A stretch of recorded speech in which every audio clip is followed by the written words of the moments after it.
ketika Nabi Muhammad SAW harus hijrah ke kota Madinah. Beliau mengajak Sayyidina Abu Bakar, orang yang sangat dekat dengan beliau, untuk menjadi pendamping dalam perjalanan menuju kota Madinah. Sayyidina Abu Bakar dengan penuh adab yang bersungguh diajak ke Madinah. Harusnya dari kediaman beliau berjalan ke arah utara, karena Madinah secara geografis terletak di utara dari kota Mekah. Tetapi Rasulullah SAW berjalan menuju ke tenggara.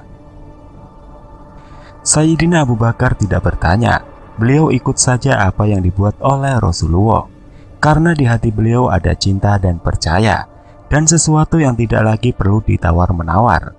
Rasulullah Al-Amin tidak pernah keluar dari lidah beliau sesuatu yang tidak patut tidak dipercaya. Pribadinya penuh pancaran kecintaan, mencintai dan sangat pantas dicintai. Pribadinya begitu rupa menimbulkan kerinduan dan cinta. Nabi Muhammad SAW berjalan, Sayyidina Abu Bakar mengikuti. Ketika akan sampai 8 km dari arah Masjidil Haram, baru Sayyidina Abu Bakar sadar, mau istirahat ke Gua Syur, karena sudah mendekati Gunung Syur. Sebelum Rasulullah SAW memasuki gua, Abu Bakar dengan sigapnya mengecek dan menutup lubang-lubang yang ada di gua guna terhindar dari binatang buas. Di dalam gua, mereka sepakat untuk bergantian berjaga. Dalam tidurnya, Nabi Muhammad SAW melabuhkan kepalanya di pangkuan sang sahabat. Di dalam gua yang dingin dan remang-remang, tiba-tiba seekor ular mendesis keluar dari salah satu lubang yang belum ditutup oleh Abu Bakar. Abu Bakar menatapnya waspada. Ingin sekali ia menarik kedua kakinya untuk menjauh dari hewan berbisa ini. Namun, keinginan itu dienyahkan dari benak. Tak ingin ia mengganggu tidur Rasulullah SAW. Bagaimana mungkin ia tega membangunkan kekasih Allah Subhanahu wa Ta'ala itu? Abu Bakar menutup lubang itu dengan salah satu kakinya. Lalu, ular itu menggigit pergelangan kakinya. Tapi kakinya tetap saja tak bergerak sedikit pun dalam hening. Sekujur tubuh Abu Bakar terasa panas ketika bisa ular menjalar cepat di dalam darahnya.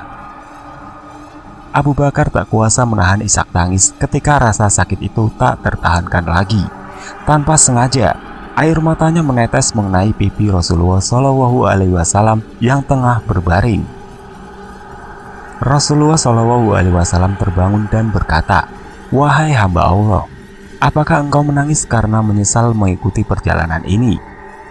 "Tentu saja tidak, saya ridho dan ikhlas mengikutimu kemanapun," jawab Abu Bakar. "Lalu mengapakah engkau meluruhkan air mata?"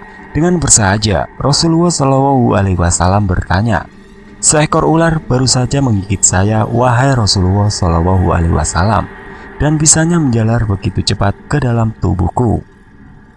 Lalu Nabi Muhammad SAW berbicara kepada sang ular itu, "Wahai ular, tahukah kamu, jangankan daging atau kulit Abu Bakar, rambut Abu Bakar pun haram kamu makan."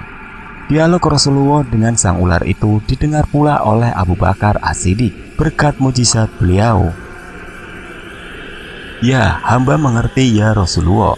Bahkan sejak ribuan tahun yang lalu ketika Allah Subhanahu wa Ta'ala mengatakan, 'Barang siapa memandang kekasihku Muhammad fi ainil mahabbah,' atau dengan mata kecintaan, aku anggap cukup untuk menggelar dia ke surga Firdaus," kata sang ular.